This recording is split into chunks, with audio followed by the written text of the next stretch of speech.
Salve, salve, galerinha da Aula Paraná, tudo beleza com vocês? Prof. Jorge na área com mais uma aula de Biologia para a segunda série do ensino médio. E hoje nós vamos abordar o tema Sistema Nervoso. E falando em Sistema Nervoso, vocês já fez a sua atividade obrigatória hoje? Já garantiu a sua presença lá no Classroom? Acesse lá, formulário obrigatório, preencha, responda as suas questões obrigatórias, preenchendo lá de forma adequada e garanta a sua presença clicando em enviar. Tudo bem? Vamos começar com um texto introdutório aqui para a gente falar um pouquinho sobre o nosso sistema nervoso. Vamos lá? O texto é da BBC e vai trabalhar sobre o amor. Lembrando, eu deixei aqui um QR Code para você poder acompanhar aqui a matéria na íntegra. Vamos lá, vamos fazer a leitura com a gente. A ponte do amor. Por que nosso cérebro confunde medo, atração e paixão? Todo mundo que já se apaixonou alguma vez na vida é capaz de identificar algumas dessas sensações. Os batimentos cardíacos aceleram, a respiração fica ofegante e as palmas das mãos podem ficar mais úmidas quando alguém arrebata o nosso coração. Se a presença de alguém lhe provoca tudo isso, pode ser que sinta uma enorme atração por essa pessoa. Pode também ser mais que atração, pode ser amor, ou até medo, ansiedade ou estresse. Mas, como é possível confundir emoções tão diferentes entre si? Segundo Scasti, quem souber a pronúncia aí avisa lá a gente nas redes sociais, 2 fatores são determinantes. Um estado de excitação psicológica e, em seguida, o rótulo que damos a esse sentimento específico. O rótulo depende do contexto e da pessoa. Às vezes, nosso sistema falha e acontece o que o psicólogo chama de atribuição errônea da excitação. Quando um rótulo emocional deriva-se da fonte errada, assim, sentimentos como o de estar apaixonado, na verdade, podem ter uma origem bem diferente. Então, pessoal, a gente está falando ali sobre o amor, sobre situações de estresse e situações de ansiedade. Tá? Então, essas situações têm reações fisiológicas muito semelhantes e são controladas não somente pelo sistema nervoso, como também pelo sistema endócrino, que a gente vai estar acompanhando mais para frente aí. Tá? Então, vamos aos objetivos da aula de hoje? Para falar do sistema nervoso, acompanhem lá comigo. Tá? Analisar a importância do sistema nervoso na evolução dos vertebrados e compreender a anatomia e fisiologia do sistema nervoso em humanos. Tá? Então vamos falar um pouquinho sobre como que a evolução do sistema nervoso em vertebrados, mais especificamente em mamíferos, ocorreu e a importância da evolução do sistema nervoso e também compreender como que funciona no ser humano. Tá? Então acompanhe lá no slide. O sistema nervoso ele vai se dividir em duas partes aqui, pessoal.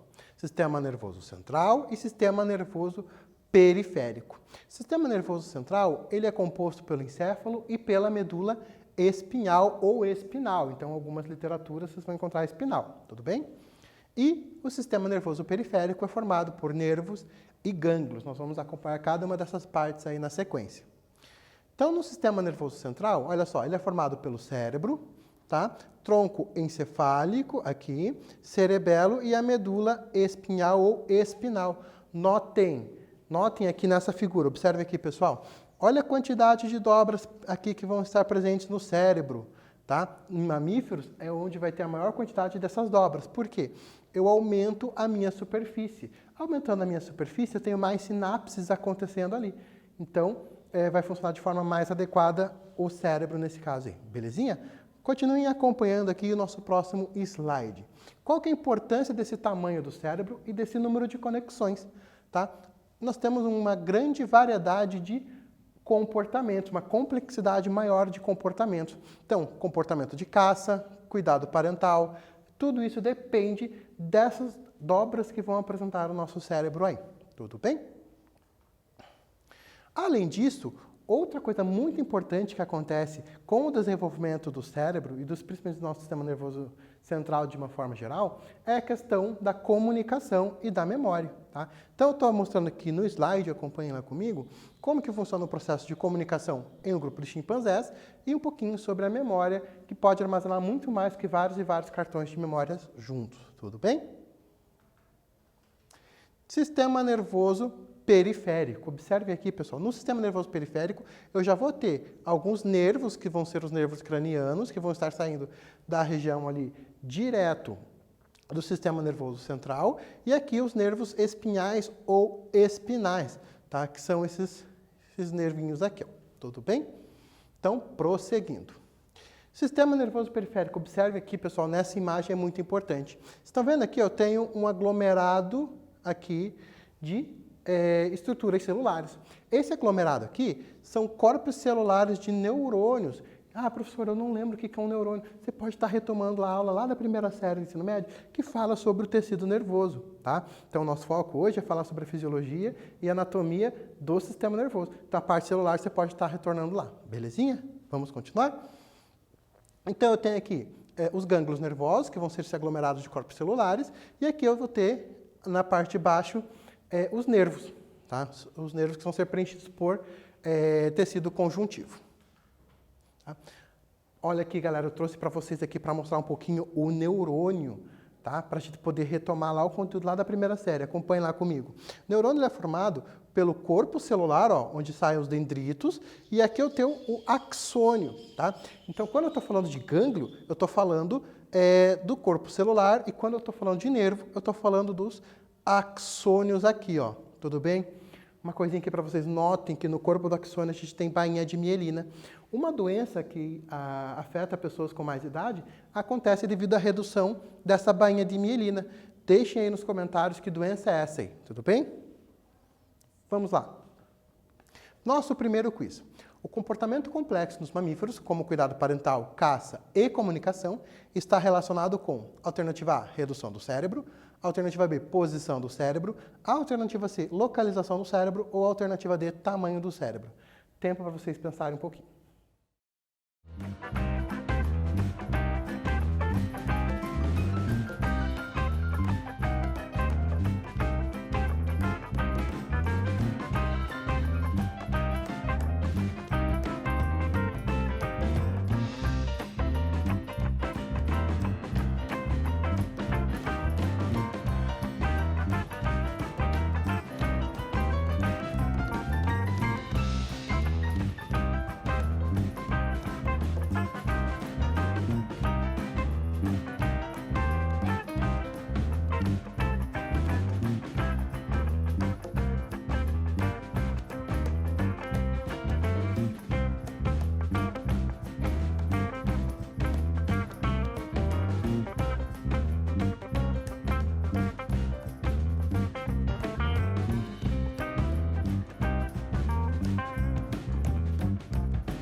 Então, pessoal, conseguiram responder lá o nosso quiz?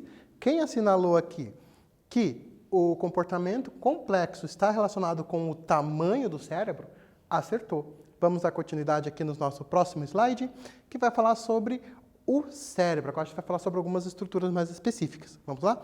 Então, o cérebro ele vai ter uma proteção, que vai ser o nosso crânio, tá? E além do crânio, a gente vai ter algumas meninges. Tá? Então, quando fala em meningite, por exemplo, nós estamos falando em inflamação dessas meninges. Vamos conhecer quais são elas? Tá? Então, estou falando aqui, ó, aqui tenho a estrutura, então eu tenho uma camada de pele, eu tenho uma camada formada também pelo periósteo, daí tem a camada de osso, tá? Então aqui é a parte do crânio, tá? E aqui embaixo eu vou ter as meninges, que são dura mater, aracnoide e pia mater. E é aqui que vai acontecer inflamação causando meningite. Por isso, pessoal, quando a gente tem meningite, um dos sintomas é uma dor muito forte na cabeça devido ao aumento da pressão no cérebro ali. Vamos prosseguir? Quais são as funções do nosso cérebro? Então, o cérebro humano, né, tem como função interpretação, memória, pensamento e respostas motoras. Parte dessas respostas motoras não estão centralizadas no cérebro. Elas vão estar divididas em outras partes do nosso sistema nervoso, que a gente vai continuar acompanhando na sequência aqui. Porém, interpretação, quando eu falo em interpretação, pessoal, eu estou falando em interpretação da parte dos sentidos, tá? Então, da visão, do olfato, do paladar, não somente de compreender alguma coisa, tudo bem? Então, é um sentido mais amplo. Vamos lá, acompanhando? O cerebelo, ó. Então, o cérebro vai ser essa estrutura maior aqui, o cerebelo está aqui um pouco na base do cérebro. Tem como função equilíbrio, ou seja, a manutenção do equilíbrio do deambular ou no andar bípede, tá? Tônus muscular, ou seja, rigidez muscular, tá? Vai ser relacionado ao cerebelo.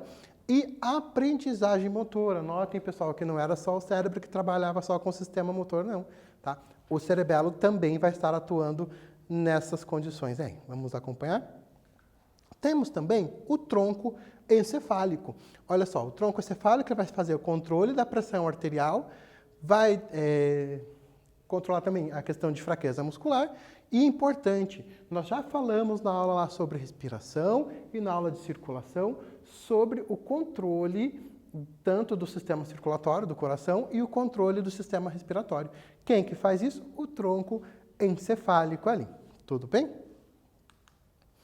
E a medula espinal, ou espinhal, que vocês podem também encontrar dessa forma, ela vai fazer a condução do impulso nervoso que vai vir lá do cérebro, tá? Do sistema nervoso central, e também o responsável pelo ato reflexo, tá? Que a gente já vai entender mais ou menos como é que funciona aqui. Tá? Então, quando eu estou falando em ato reflexo, é quando, por exemplo, você vai pegar numa panela que está muito quente e automaticamente você já retira a mão daquela panela. Tá? Então, é extremamente rápido o que acontece. Então, ele não depende de uma resposta do nosso sistema nervoso central ali relacionado ao cérebro e ao tronco encefálico. Ele depende da medula espinal diretamente. Tudo bem? Então, vamos prosseguindo. Nosso segundo quiz. O sistema nervoso central divide-se em encéfalo, tronco encefálico e medula espinal. Qual deles é responsável pelo controle da pressão arterial? Alternativa A, cérebro. Alternativa B, medula espinal. Alternativa C, tronco encefálico. E alternativa D, cerebelo. Pensem, já voltamos com a resposta.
Então, pessoal, responderam ao nosso quiz ali. Quem assinalou que o responsável pelo controle da pressão arterial é o tronco encefálico? Acertou. Pessoal, e não é somente relacionado ao controle de pressão arterial que o tronco encefálico está relacionado. Ele também está relacionado com o controle além do ritmo cardíaco, controle do ritmo respiratório também.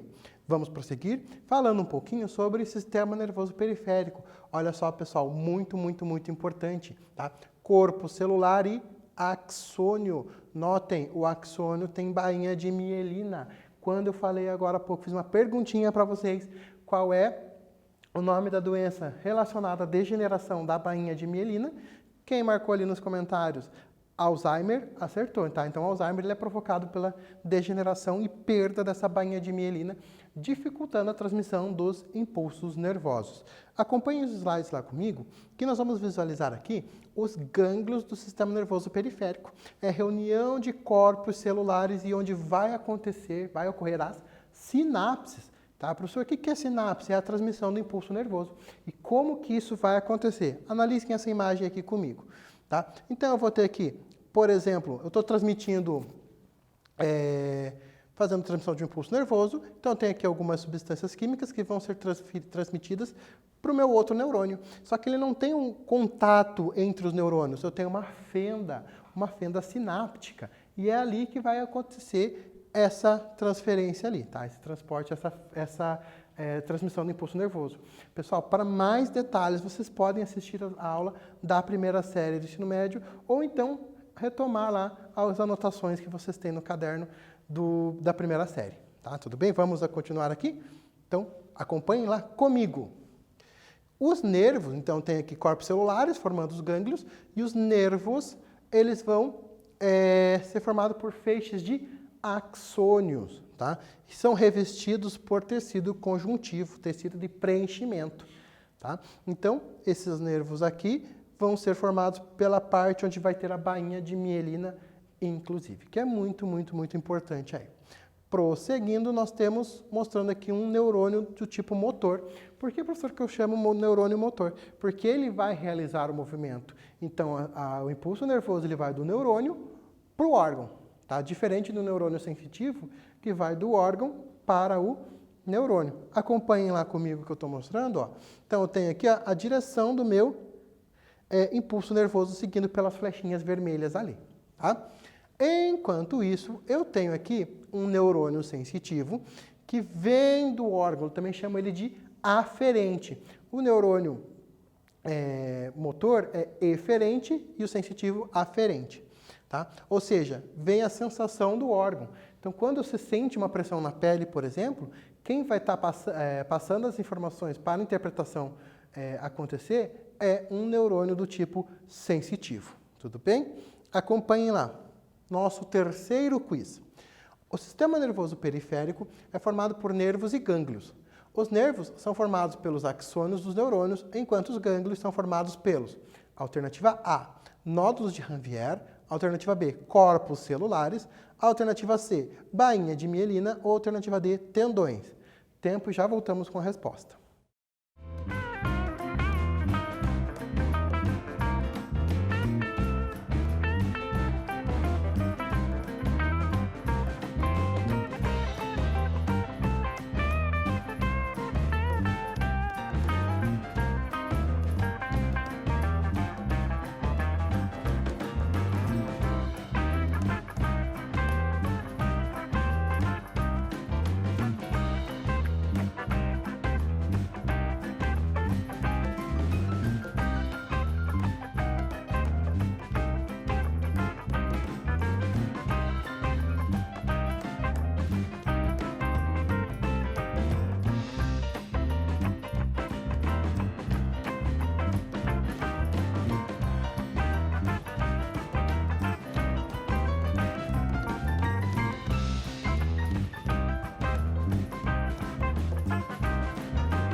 E então, galerinha, terminaram de responder o nosso quiz.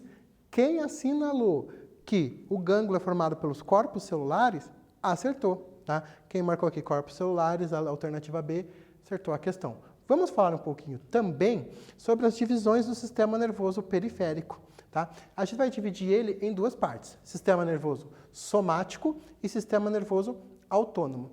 O sistema nervoso somático, ele vai ser voluntário, tá? E é responsável pela contração e relaxamento dos músculos e também pelo ato reflexo. Enquanto isso, o nosso sistema nervoso autônomo, acompanha aqui comigo, ele é responsável pelos impulsos nervosos involuntários. E também nós vamos ter aqui questão de transmissão de impulso nervoso dos parasimpáticos e dos simpáticos. Professor, o que é isso? Simpático e parasimpático. Tá? Vamos analisar essa imagem aqui. Acompanhem comigo. Tá? Então, a divisão autônoma ela é dividida em parasimpático e simpático. Tá? Então, enquanto o parasimpático é responsável por contração da pupila, o simpático ele dilata a pupila. É sempre um antagonista do outro, é sempre um oposto do outro. Tá? Enquanto o parasimpático estimula a salivação, o simpático inibe a salivação. Tá? Notem, quando eu estou falando aqui nesse momento, estou falando de sistema nervoso autônomo, ele é involuntário. Tá? Então, a contração da pupila, ela acontece involuntariamente, independente do seu desejo. Tudo bem? Então, vamos lá falar sobre o nosso exercício para poder finalizar a nossa aula, pessoal. Então, vamos lá acompanhar lá. Os anestésicos largamente usados pela medicina tornam regiões ou todo o organismo insensível à dor, porque atuam, alternativa A, nos axônios, aumentando a polarização das células, alternativa B, nas sinapses, impedindo a transmissão do impulso nervoso, alternativa C, nos dendritos, invertendo o sentido do impulso nervoso, ou alternativa D, no corpo celular dos neurônios, bloqueando o metabolismo. Pessoal, essa questão exige um pouquinho mais de reflexão e relaciona uma coisa com o que a gente tem no nosso cotidiano. Imagina lá você no dentista, quando ele vai aplicar o anestésico, como que esse anestésico vai agir? Pense um pouquinho, já vamos retornar com a resposta do nosso exercício.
Então, galerinha, respondendo ao nosso exercício, quem assinalou que a ação dos anestésicos é nas sinapses, impedindo a transmissão do impulso nervoso, acertou, tudo bem? Então, pessoal, o que nós vimos na aula de hoje, tá?